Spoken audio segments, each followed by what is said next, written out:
जय हिंद, वंदे मातरम। स्वागत है आप सभी का फ्री एग्जाम जून यूट्यूब चैनल पर। दोस्तों, अगर आप बिहार विधानसभा डीईओ का एग्जाम देने वाले हैं तो इन सभी प्रश्नों को पूरे ध्यान से देखना है आपको। इनमें से निश्चित ही प्रश्न बनेगा आपके एग्जाम में। तो चलिए सेशन को प्रारंभ करते हैं और पहला प्रश्न देखते हैं। सभी प्रश्नों को आपको याद करना है। पूछा गया है, किसी भी देश के आर्थिक विकास का सबसे अच्छा सूचक क्या है? तो राइट आंसर होगा प्रति व्यक्ति आय। क्या होगा? तो किसी भी देश के आर्थिक विकास का सबसे अच्छा सूचक क्या है? तो प्रति व्यक्ति आय। एक बैरल में लगभग कितने लीटर होते हैं? तो 162 लीटर होते हैं। एक बैरल में 162 लीटर होते हैं, याद रखना है। बेंजीन की खोज किसने की थी? तो माइकल फैराडे के द्वारा बेंजीन की खोज की गई थी। फास्जीन किसका सामान्य नाम है? तो कार्बोनिल क्लोराइड का जो है फास्जीन नाम है। क्या है? तो फास्जीन किसका सामान्य नाम है? कार्बोनिल क्लोराइड का।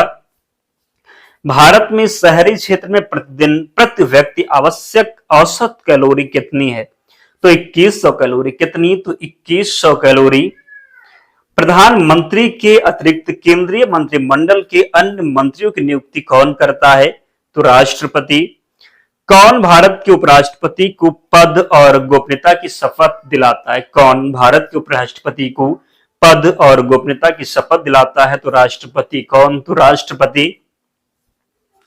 यदि कोई ग्राम पंचायत विघटित हो जाती है तो कितनी अवधि के भीतर चुनाव करवाए जाते हैं? तो जब कोई भी ग्राम पंचायत विघटित हो जाती है तो 6 माह के अंदर जो है चुनाव को करवा लिया जाता है।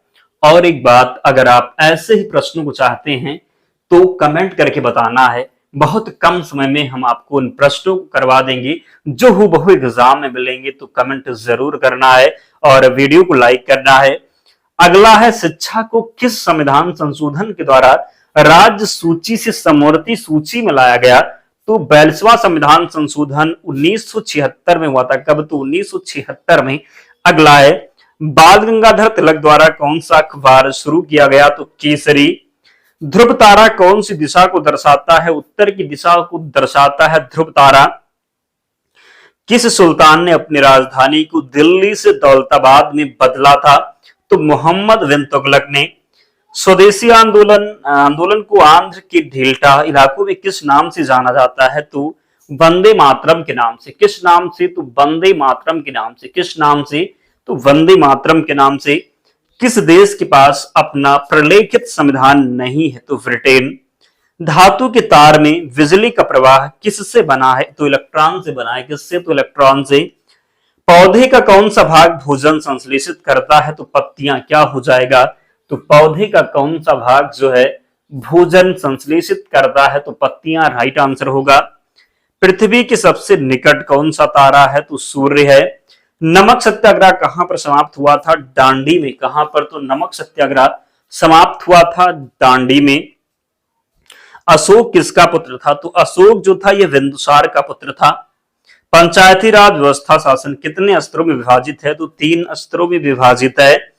पौधे का कौन सा भाग पौधों में जल का संवहन करता है? तो तना। पंचायत का मुखिया किसे कहा जाता है? सरपंच को।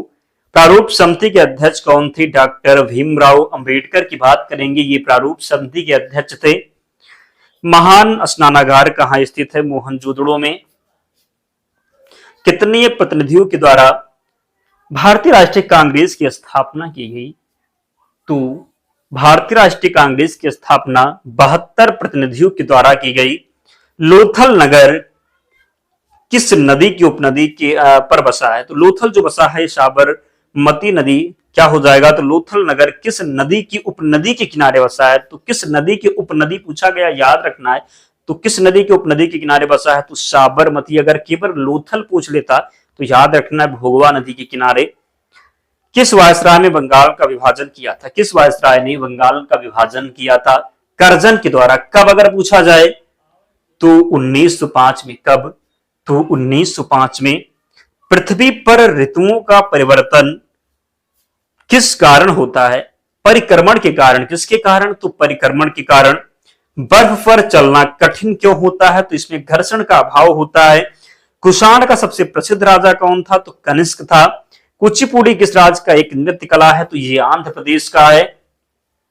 भारत ने अपने किस देश के साथ पंचशील समझौते पर हस्ताक्षर किया था?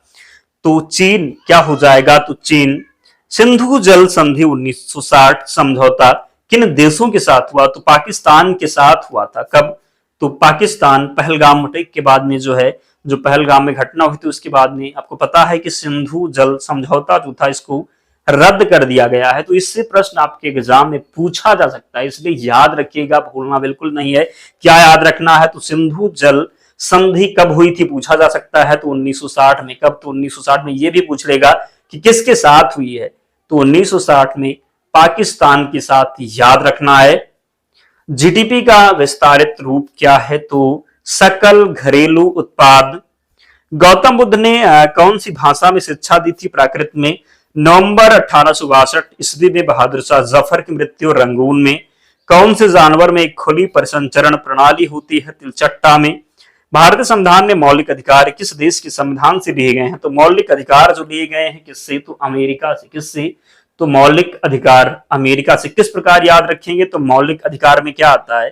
तो मौलिक अधिकार में आ आता है, तो आ से अमेरिका और आ से अधिकार याद रखेंगे। अगला है, किस स्थान पर गौतम बुद्ध की जो है मृत्यु हुई थी? तो कुशीनगर में। जीव विज्ञान के पिता के रूप में किसे जाना जाता है? तो अरस्तु को। सोडियम बाइकार्बोनेट को किसके रूप में जाना जाता है? Baking soda. प्रधानमंत्री उज्ज्वला योजना का शुभारंभ किस राज्य में हुआ था? उत्तर प्रदेश में। सफेद फास्फोरस किसमें संग्रहित किया जाता है? तो पानी में। गरबा किस राज्य का प्रसिद्ध लोक नृत्य है? गुजरात का। जेम्स वाट किसके आविष्कार के लिए प्रसिद्ध हैं? तो भाप का इंजन।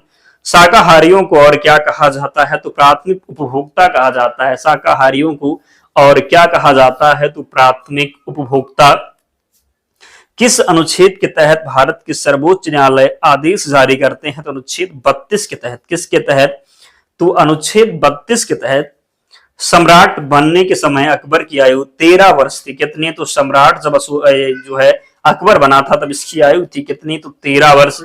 लोकसभा की अध्यक्षता कौन करता है? तो लोकसभा की अध्यक्षता स्पीकर के द्वारा। किसके द्वारा? तो स्पीकर के द्वारा। आलू का कौन सा भाग खाया जाता है? तो तना खाया जाता है। सबसे महत्वपूर्ण महाजनपद कौन था? तो मगध था। रानी लक्ष्मी को कब मारा गया? तो जून 1858 में। चींटी के डंक में किसके कारण तेज दर्द होता है? तो फार्मिक अम्ल के कारण। किसके कारण? तो चींटी के डंक से किसके कारण तेज दर्द होता है? तो फार्मिक अम्ल के कारण। लुईस ब्रेल दिवस कब मनाया जाता है? 4 जनवरी को। अंतरराष्ट्रीय सीमा शुल्क दिवस कब मनाया जाता है? 26 जनवरी। शहीद दिवस कब मनाया जाता है? तो 30 जनवरी। विश्व कैंसर दिवस कब मनाया जाता है? तो 4 फरवरी को मनाते हैं विश्व कैंसर दिवस। अंतरराष्ट्रीय मातृभाषा दिवस तो 21 फरवरी को। राष्ट्रीय विज्ञान दिवस 28 फरवरी को। राष्ट्रपति भवन कहां स्थित है? दिल्ली में। कहां पर? तो राष्ट्रपति भवन स्थित है दिल्ली में। और अभी भी बहुत से ऐसे दोस्त हैं जिन्होंने वीडियो को लाइक नहीं किया है। अगर हम आपके लिए इतनी मेहनत करते हैं तो कुछ आपका भी कर्तव्य बनता है, आप लोगों को भी सपोर्ट करना चाहिए ताकि हमारा भी मोटिवेशन बना रहे। और आप खुद देखिए, प्रश्नों का जो हमने माध्यम रखा है, वन लाइनर रखा है। क्यों रखा है? क्योंकि आपके एग्जाम में समय बिल्कुल भी नहीं है, और मैं चाहता हूं, क्योंकि समय आपके लिए महत्वपूर्ण है, और मैं चाहता हूं कि आप कम समय में उन सभी प्रश्नों को देख लें जो आपके लिए महत्वपूर्ण है। तो आपका भी कर्तव्य बनता है कि आप लोग भी सपोर्ट करें ताकि हमारा भी मोटिवेशन बना रहे और हम आपके लिए निरंतर मेहनत करते रहें। पीडीएफ हम आपको टेलीग्राम चैनल पर प्रोवाइड करवा देंगे, लिंक डिस्क्रिप्शन बॉक्स में है। तो आप लोग हमारे साथ जुड़े निश्चित ही, यहां से आपका बहुत ही फायदा होगा। मैं दावे के साथ कहता हूं कि हुबहू प्रश्न एग्जाम में मिलेगा और मिलेगा, और आप निश्चित सही करके आएंगे। तो सभी प्रश्नों को याद जरूर करना है।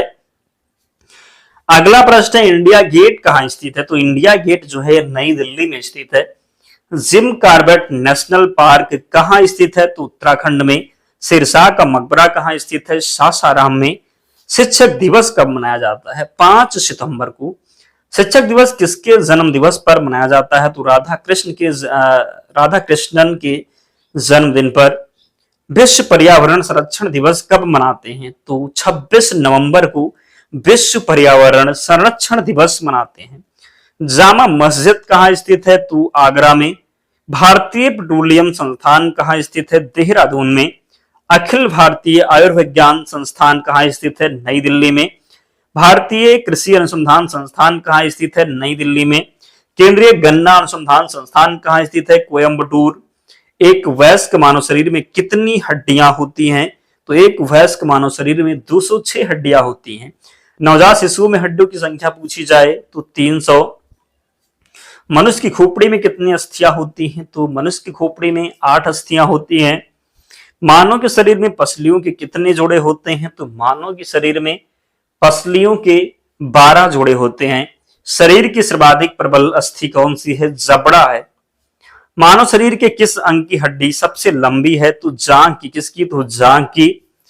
वृद्धावस्था में मनुष्य की हड्डियां क्यों कमजोर हो जाती हैं? तो कैल्शियम की कमी के कारण वृद्धावस्था में जो है मनुष्य की हड्डियां कमजोर हो जाती हैं। पारादीप बंदरगाह किस राज्य में स्थित है? तो उड़ीसा में है। भारत का सबसे गहरा स्थलबद्ध सुरक्षित बंदरगाह कौन सा है? सही उत्तर होगा विशाखापट्टनम। भारत का कृत्रिम बंदरगाह कौन सा है? तो चेन्नई है। अंतरिक्ष में कुल कितने तारामंडल हैं? तो अंतरिक्ष में कुल 89 तारामंडल हैं। सौर मंडल का जन्मदाता किसे कहा जाता है? तो सूर्य को कहा जाता है। नॉर्वे में अर्धरात्रि के समय सूर्य कब दिखाई देता है? तो 21 जून को। पृथ्वी पर एकमात्र उपग्रह कौन सा है? तो चंद्रमा है पृथ्वी पर एकमात्र उपग्रह। कौन सा खगोलीय पिंड रात की रानी कहलाता है? तो चंद्रमा। सौरमंडल का सबसे छोटा ग्रह की बात करेंगे तो बुध हो जाएगा। क्या?